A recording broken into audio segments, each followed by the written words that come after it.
Olá, tudo bem? O objetivo desse vídeo de hoje é te mostrar um tema que é bem, bem difícil de a gente encontrar hoje na internet, apesar de muito se falar de BIM, né? Temos muito material disponibilizado, é muito difícil, é quase exótico a gente pensar em profissionais que já fazem a medição de projeto pelo modelo BIM. Então, eu quero compartilhar com você a minha experiência, para que você tenha insights, você entenda o como fazer isso. E se você ainda não tem esse objetivo, se você nunca pensou sobre isso, né, apesar de ser algo necessário quando a gente fala de projeto em mim, que pelo menos desperte então em você essa visão. Espera aí, se eu faço o projeto em mim, por que que eu ainda modelo, né? Por que que eu ainda meço o avanço de modelo pelo documento, pela documentação que eu vou entregar? Porque se a gente pensar, né, qual que é a lógica da gente gastar horas e horas de modelagem, seja modelando geometricamente, né, aquela disciplina, seja colocando informações, seja fazendo resolução de interferências, coordenando o modelo, né? A gente tem profissionais aí que fazem a coordenação, BIM, muitas vezes. Pô, olha quanto esforço existe por trás de um projeto em BIM, né? E por que a gente só faz a medição quando a gente vê um documento saindo lá na frente, sendo entregue para o cliente, sendo revisado, sendo comentado pelo cliente? Não faz muito sentido, certo? A gente onera a nossa equipe por um bom tempo e depois a gente vai medir somente lá o resultado, muitas vezes. Para você ter uma noção, um dado que é experiência minha, né? Nos projetos que eu atuei até hoje, a gente tem um esforço que gira em torno de 60% do tempo de projeto para modelo. E o restante, né, os outros 40%, são relacionados aí ao processo de construção do documento 2D, tá? Mas então vamos lá, vamos direto ao ponto, tá? Como que a gente mede o avanço do modelo BIM e tem um controle total do progresso do projeto? Então vamos lá. Eu vou passar por conceitos aqui que eu vou deixar um material aqui para você muito claro, muito enxuto. Eu não vou entrar em detalhes aqui porque eu quero que você primeiro entenda. Esse é um vídeo que eu estou gravando para que você entenda os conceitos, tá? O que que a gente precisa olhar para o nosso fluxo do projeto para conseguir medi-lo, tá? Como a gente consegue medir o projeto. E eu não vou entrar em conceitos aqui muito técnicos, não. Eu posso gravar um vídeo, inclusive, futuramente para detalhar isso, tá? Então vamos lá. A única premissa que eu espero que você tenha é noções de AWP. Espera aí, o que é esse AWP? O AWP é uma filosofia, uma abordagem, uma metodologia de projeto, é uma sigla AWP, né? Advanced Work Packaging. É uma filosofia de trabalho, de gestão de projeto, que é muito comum fora do Brasil, que no Brasil está começando a ter mais divulgação, né? E principalmente em obras industriais, obras de óleo e gás, nesse segmento de construção, de engenharia mais pesado, com processos mais ágeis, né? Com velocidade de obra maior, mais elevado e com uma interação muito forte em engenharia e construção. Mas a noção que eu espero que vocês tenham aqui não é de AWP, tá? Eu não estou complicando o negócio. A única noção que eu espero de você é que você saiba quebrar um projeto em partes. Então, se você já fez, já jogou, né, enquanto era criança, montou um quebra-cabeça, você já vai saber usar essa metodologia aqui muito bem, tá? Os adultos só complicaram isso, tá? Então, vamos lá. Quais são as premissas, tá? São 4 premissas para que a gente consiga medir o modelo, o avanço do modelo. A primeira delas, onde está o elemento a ser medido? A segunda, o que será medido? Terceira, quando será medido? E como será medido, tá? Com essas 4 premissas a gente quebra todo o processo, todo o critério de medição e resolve a parada, tá? Então eu vou entrar em detalhe agora em cada um dessas premissas, tá? Então, onde está um elemento a ser modelado, tá? Aqui o AWP ou o nosso quebra-cabeça do projeto nos ajuda, tá? Então, a gente vai pensar no macro. A gente tem lá o nosso grande projeto. Nós temos disciplinas dentro desse projeto. Dentro das disciplinas, nós temos categorias, nós temos os elementos. No caso de a disciplina de mecânica, por exemplo, ou de ar-condicionado, nós temos os equipamentos. Então, esse exemplo que eu estou dando aqui para você vamos pensar no equipamento XPTO. Equipamento, um duto, uma bomba, um tanque, uma porta, uma parede, que seja o equipamento que for. Nós estamos com esse equipamento dentro da disciplina de mecânica, por exemplo. Esse equipamento está dentro da disciplina de mecânica. E aí entra na questão de onde está o elemento. O elemento está, primeiro, no pavimento X. Então, ele está lá no pavimento térreo. Eu sei que dentro desse pavimento térreo tem equipamentos de mecânica. E se a gente pensar no macro, né, elevando aquele pavimento, esse pavimento está dentro de uma região. No nosso exemplo aqui é dentro de um prédio, no prédio Y. Então poderia ser que a gente estivesse pensando no nível diferente aqui. Então nós teríamos um equipamento dentro da disciplina de mecânica que está dentro de uma sala técnica de uma região da planta, e o prédio poderia ser a nossa planta, tá? Então aqui a gente está pensando em níveis de localizações. Aqui o exemplo é no pavimento X, e dentro desse pavimento X nós temos o equipamento, e o que rege tudo isso é o prédio, ok? Espero que tenha ficado claro. Eu vou pular essa questão de siglas aqui para não complicar a sua vida, mas quando a gente fala lá do AWP, né, nós temos os pacotes de construção, que é uma outra siglazinha, CWP. Então a nossa mecânica é um pacote de construção. E essa nossa quebra aqui de pavimento, que está dentro do prédio, é a nossa área de construção, que é o nosso CWA. Tá? Então isso aqui, se você gosta de método, se você gosta das coisas organizadas, isso te dá uma clareza, uma organização muito boa. Pensar que você consegue controlar nesse nível de projeto. Né? Imagine que eu sei aonde está o equipamento dentro do meu projeto. Pronto. Então, primeiro, nós sabemos agora onde está o elemento, tá? Então, a gente está agora no micro, do micro, do micro. Nós estamos vendo o equipamento X dentro de um todo. Antes da gente pular aqui para o 2, que é o que será medido, você pode pensar em fazer esse exercício para tudo, tá? Então, o que eu estou colocando aqui nós precisamos conseguir chegar em algum nível de elemento. O que nós estamos olhando nesse caso é o equipamento.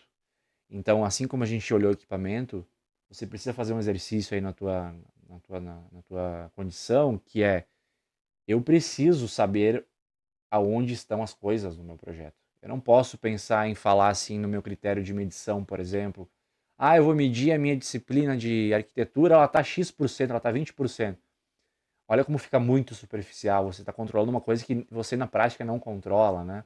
Então você tem que começar a quebrar a arquitetura em pavimentos que estão dentro de uma área específica, e dentro desse pavimento tem X elementos, temos forro, temos piso, temos parede, temos mobiliário. É isso que importa nesse onde está o elemento. E esse talvez seja a premissa mais importante, porque é a partir dela que nós temos um objeto de controle, tá? E aí eu vou para o segundo item, para a nossa segunda premissa, que é o que será medido, que é, obviamente, esse objeto de controle. E esse objeto de controle, como eu falei, ele precisa ser rastreável. A gente precisa saber aonde ele está. E é isso que a gente falou no item 1. A gente sabe aonde ele está. Além disso, para ele ser rastreável, nós precisamos quebrá-lo. Ele precisa ser quebrado num nível que me dê condições de rastreá-lo. O que isso quer dizer, Marciano? Eu estou falando do equipamento, o exemplo que a gente tomou aqui, né? O equipamento XPTO. Se a gente pensar num tanque, por exemplo, o tanque ele tem acessórios, ele tem válvulas conectadas, ele tem bocais, ele tem saídas, ele tem entradas, ele tem suportes. Eu quero controlar em qual nível esse meu equipamento. Eu quero controlar como um grande sistema mecânico, ou eu quero controlar o equipamento, mas também a válvula, mas também o suporte, também a conexão. Tanto faz. Isso é você que vai definir. Até onde você consegue controlar, né? Até onde que você precisa que ele seja rastreável. É isso que eu destaco aqui. Esse o que será medido precisa ser rastreável. Então, para que você consiga medi-lo de fato, né? Se você está rastreando uma coisa, você tem que conseguir medi-lo depois. E aí, esse é o exemplo que eu dei, né? O exemplo do equipamento. Vamos pensar aqui que com a imagem fica até mais claro de você visualizar a cena. Eu tenho dentro desse pavimento aqui um grande sistema mecânico, certo? Eu tenho aqui bombas, eu tenho tubos que estão saindo de um ramal principal, que estão derivando para um outro sistema. Temos tanques, temos bombas, temos uma série de equipamentos. Quando eu vou começar o meu critério de medição, para medir o avanço desse meu modelo mecânico como um todo, qual é o nível que eu quero dar para ele? Eu quero controlar tubos separados dos equipamentos? Eu respondo que sim. Eu acho que é óbvio você pensar, porque são elementos distintos, né? Não tem como você comparar um avanço de tubulação, né, de modelagem, com o equipamento. São variáveis diferentes que definem um tubo e um equipamento, certo? Então, o que eu faria nesse caso era ter um objeto tubo, eu ter um objeto tanque, por exemplo, ter um objeto válvula, ter um objeto. Bom, acho que isso aqui já está bom. Sim, são 3 objetos nesse sistema mecânico aqui. Eu tenho tubo, eu tenho tanque e eu tenho válvula. É isso que define as minhas medições. Eu vou medir a partir desses 3 objetos de controle, certo? E aí, lembrando lá da premissa 1, eu estou falando que esses 3 objetos estão no pavimento térreo, por exemplo. Está aqui no pavimento térreo, e se tivesse mais um pavimento, eu teria outros objetos naquele segundo pavimento, e assim por diante. Ok? Tudo bem até aí? Vamos para o próximo quesito, a nossa próxima característica que a gente tem que olhar, tá? Que é o quando será medido. Não basta a gente saber aonde está, o que a gente está medindo, se a gente não estabelece uma frequência de medição, certo? Então eu sei que a partir dessa definição do quando, eu consigo começar a olhar inclusive para a minha equipe, olhar a minha capacidade, né, de recursos que eu tenho ali, de quantos engenheiros eu tenho, arquitetos, enfim. E eu sei que eles rendem, né, que a produtividade deles é X, né, são 10 horas homem para cada sistema mecânico, por exemplo. Então eu sei que com essa frequência que eu estou definindo aqui no meu critério, eu vou medir a cada 15 dias. Então, pô, o que eu vou ter de modelo nesses 15 dias, tá? Então, isso ajuda você a conseguir fazer o caminho da alocação dos recursos, né? Então, o quando será medido é sobre definir uma frequência para auditar os modelos. É muito importante que isso seja, como eu comentei, né, seja algo factível, que a produtividade da minha equipe seja suficiente para que, por exemplo, a cada semana eu meça uma evolução? Faz sentido? Eu vou ter evolução toda semana? Ou faz mais sentido ser quinzenal? Independente da escolha, é importante que isso seja algo definido, seja uma premissa do teu projeto. Seja para definir em contrato, quando você vai fazer uma prestação de serviço, né, de projeto, né, você vai prestar, né, um trabalho de modelagem, de projeto, definir, né, essa frequência, para que nas datas acordadas, eu não sei de que tamanho é a sua equipe, né? Em que modo de contrato você atua, se é por prestação de serviço, se você atua dentro de uma empresa em que você é o projetista, em que você coordena a equipe, enfim. Não estou entrando no mérito, tá? Mas independente da forma, é importante que você defina datas, né, acordadas, para que naquela data você gere então, um arquivo, que é o modelo BIM, todo ele federado, com cores. Então, esse seu modelo ele vai ter cores para indicar o avanço do modelo. Então, como você vai fazer isso, tá? Eu não vou entrar aqui em muitos detalhes, mas te dando um macro, você já consegue imaginar a cena. Esse exemplo aqui, né?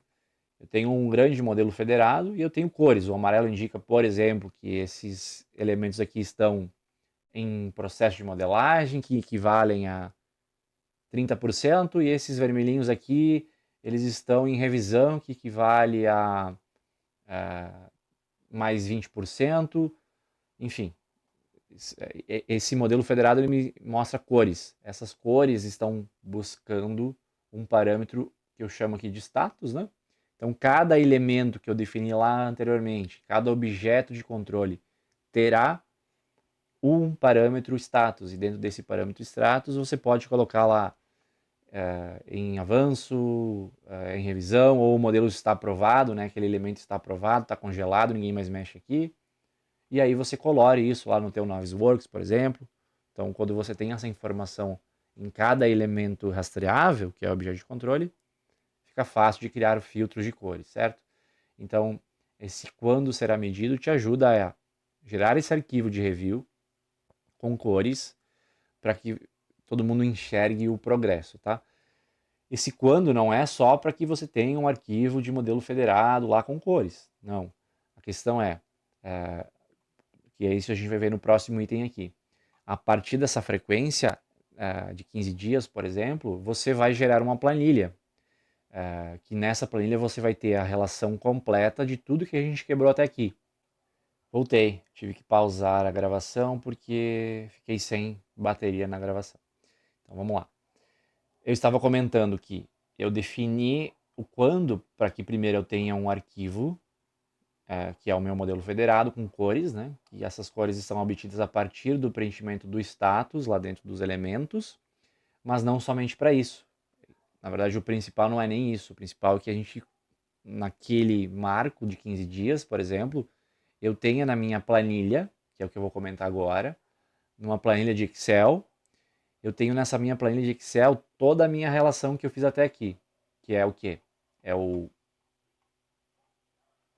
prédio Y, então tem lá uma coluninha, prédio Y, coluninha 2, do pavimento X, coluninha 3, que é da disciplina mecânica, e a coluninha 4, o equipamento XPTO.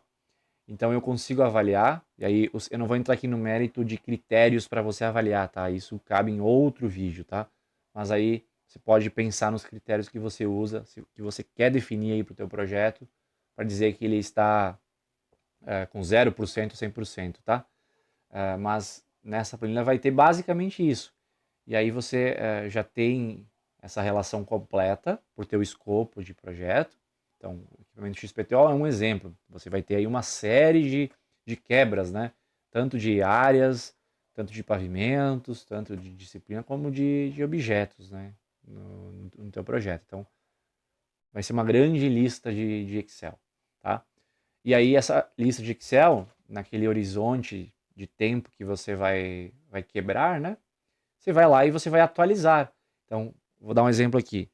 Eu estou na semana de revisão do meu avanço, né? Então, eu gerei o meu arquivo aqui. O projetista, por exemplo, preencheu lá o status do progresso daquele elemento. E aí eu vejo, através do modelo federado, com as cores, o progresso geral. E na minha planilha eu atualizo aquele avanço, né, daquele objeto, que o status dele é X. Tá? E aí você vai ter que dar pesos, né? E aí que vem essa última etapa aqui, que é o como será medido. Então, você tem que começar a olhar os critérios para que, ok, o subjetivo, né, se torne objetivo. Que você saia de uma medição interpretativa, que cada projetista vai te falar, eu acho que eu já evolui 20%, para uma situação que você evoluiu 20% porque esse elemento tem um peso X dentro daquela disciplina, dentro daquele pavimento, dentro daquela área como um todo, e isso forma um peso de 20%. E agora nós estamos aqui no estágio do projeto que diz que ele já está nesse marco de entrega aqui, ou seja, eu posso extrair documentação a partir daqui, tá? Basicamente é isso que a gente vai responder agora, como será medido, tá? Então, são três características aqui, né? Pesos, que eu comentei, cada parte tem um peso dentro do todo, os marcos de entrega, então, ao longo do meu projeto, né? O que significa ele estar a 20, 30, 40, 50 e 100%? O que eu preciso fazer naquele meu objeto para que ele tenha esse avanço? Esses são os marcos de entrega. E efetivamente os cálculos, que é a parte matemática, é a parte mais simples de todas, né? São cálculos muito simples aqui. Eu vou abreviá-los, tá? Então, os pesos servem para que a gente relativize os objetos dentro de sua CWP, que é a sua disciplina, que por sua vez está em uma CWA.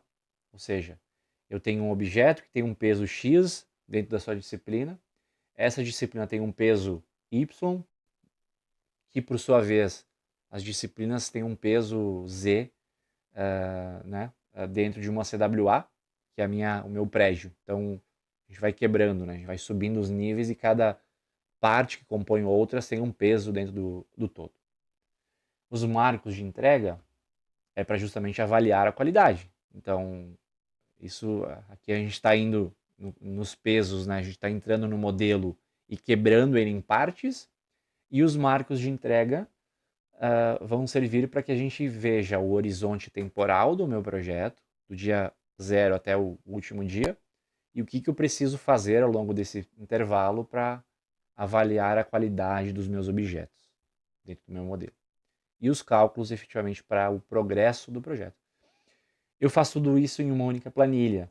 E eu não quero estender muito aqui para não ficar um vídeo muito longo. O objetivo era, como eu falei, ser uma introdução, visto que esse conteúdo todo aqui, ele é muito escasso. Eu, particularmente, busquei por muitos anos, né?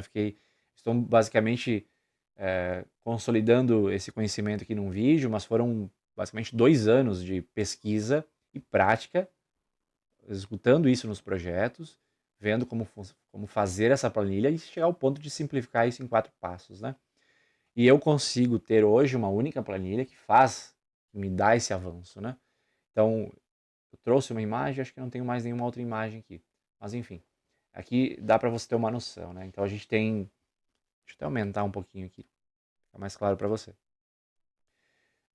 Eu tenho pesos, tá? Como eu comentei, eu tenho pesos dentro do meu objeto, ele pesa X dentro da disciplina, dentro do pavimento, dentro da minha área como um todo, né? E cada peso desses, né, eu vou ter no final do meu projeto um peso ponderado. Então, aquele objeto dentro do meu projeto vai ter um peso ponderado. Então, se eu cheguei 100% do meu objeto de controle, no caso, o equipamento XPTO lá, se eu tenho 100% do meu equipamento, significa, obviamente, que eu já validei tudo dele. Eu já passei por todas as minhas avaliações de qualidade, conferi nível de informação, nível de detalhe, se ele atende às necessidades do meu projeto. Já resolvi todas as interferências com ele. Enfim, ele está 100%. Porém, eu tenho um peso ponderado. Esse meu equipamento tem um peso ponderado dentro do todo. Então é aí que é legal e que é a mágica que faz com que, no final de tudo, se você chegou até aqui nesse vídeo, espero que você tenha chegado até aqui entendendo. Se você não entendeu muitas coisas, muitos tópicos, comenta aqui no vídeo e eu vou responder todos os comentários aqui. Porque eu sei que é um tema que, de certa forma, ele é complicado. Então, nesse caso do equipamento, ele vai ter o peso ponderado e somente com pesos ponderados dentro do meu projeto que eu consigo ter um progresso geral. Então, isso que é fantástico, né? Porque eu consigo ter um número, aqui na imagem dá para ver 7.2, por exemplo. 7.2 é o peso geral do meu modelo. Então, é fantástico isso, né? Eu consigo chegar para o meu cliente, para a minha equipe de tarefas, né? Para aquele que está me contratando, e falar, olha, o meu modelo BIM avançou 7,2% nessas 3 primeiras semanas. Isso é bom para que você ou remunere a equipe, né? Ou seja remunerado pelo teu trabalho, mas que também você consiga, a partir de certo avanço do teu projeto, por exemplo, 60%, a documentação já possa ser emitida.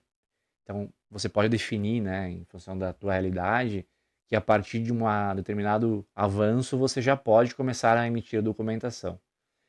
Olha que fantástico isso, né? Você já saiu daquela situação inicial de emitir documento e o documento está cheio de clash, cheio de problema.